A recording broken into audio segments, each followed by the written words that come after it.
Headset microphone. Imagine buying an expensive microphone only to sound worse than someone using a $10 headset. Headset mics exist for one reason: distance.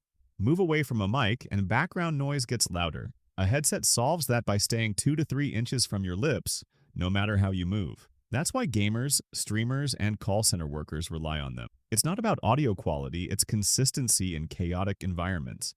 Because it never leaves your mouth, it captures far less of the room than a desk mic. The cost is comfort, and often a thinner, more compressed sound. Buy this if you talk while moving or multitasking. Avoid it if you care how rich your voice actually sounds. But what happens when you take the mic off your head and clip it to your shirt instead? Lavalier Microphone. You're filming yourself walking and talking. A headset looks strange on camera. A desk mic is nowhere near your mouth. That's the exact gap a lavalier was built to close. Clipped 6 to 8 inches below the chin, it catches clear speech without ever entering frame, which is why filmmakers and journalists lean on it for interviews and walk and talks.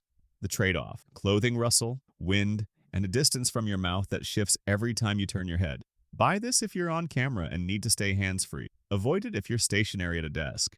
Speaking of the desk, that's where most people actually. USB microphone. You sit down to record for the first time. No interface, no mixer, no experience. What do you plug in? Here's what most beginners miss. USB isn't a mic type. It's just how sound reaches your computer. Inside is a dynamic or condenser capsule, doing the real listening with a converter built in, so one cable is all you need.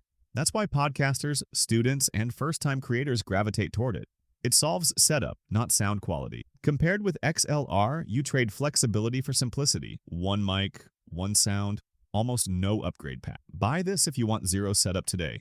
Avoid it if you'll eventually build a multi-mic studio. But the sound inside that shell still comes down to the capsule doing the actual listening. Dynamic microphone. Ceiling fan running, keyboard clicking, cars outside. Which mic gives you the cleanest voice in that mess? A dynamic mic's diaphragm is heavier and stiffer than other types, so it takes a stronger, closer sound to move it at all. That's why podcasters and radio hosts in untreated rooms lean on them. Being less sensitive means picking up less distant noise than a condenser would. The cost is detail. Quiet voices and subtle nuance can get lost, especially without a strong preamp, the small amplifier that boosts a mic's signal before it hits your software. Buy this if your room is noisy or untreated. Avoid it if you're already in a quiet, treated space. But what happens when your room is already quiet? That's where condensers change the story. Condenser microphone. In a treated room, a dynamic mic's toughness becomes a weakness. It misses detail you actually want. A condenser uses an ultralight diaphragm near a charged backplate, revealing breath, warmth, and detail a dynamic never picks up. That charge needs power, which is why most condensers require phantom power, a small plus 48-volt current sent through a powered USB port or interface. That's why voiceover artists and studio podcasters in treated spaces choose them. They capture nuance, breath, and warmth. The same sensitivity that helps you also picks up your fan, your traffic, your creaky chair. Buy this if your space is quiet and treated. Avoid it if your room is loud, but what if you need to isolate one voice from everything around it without anyone wearing a mic at all? Shotgun. Microphone. A film crew needs clean dialogue, but no mic can be visible near the actor. A shotgun's long barrel cancels sound from the sides, narrowing pickup to a tight zone ahead, capturing a voice feet away while rejecting everything beside it. That's why filmmakers and documentary crews mount it on a boom just out of frame. Unlike a lavalier, it never touches the subject, but that narrow zone must be aimed precisely or the voice turns muffled. Buy this if you're filming and can't mic your subject. Avoid it if you're recording alone at a desk. Every mic so far shares one limit: a single fixed way of connecting to your gear. Professional Setup solve that differently. XLR Professional Setup. You've outgrown USB. You want more mics, better preamps, full control. That's the ceiling XLR breaks through. An XLR mic sends a raw signal down a 3-pin cable to an interface, which converts it and supplies phantom power to condensers. Because that hardware lives outside the mic, you upgrade the interface, add mics, or improve preamps independently. That's why serious podcasters and studios build around it.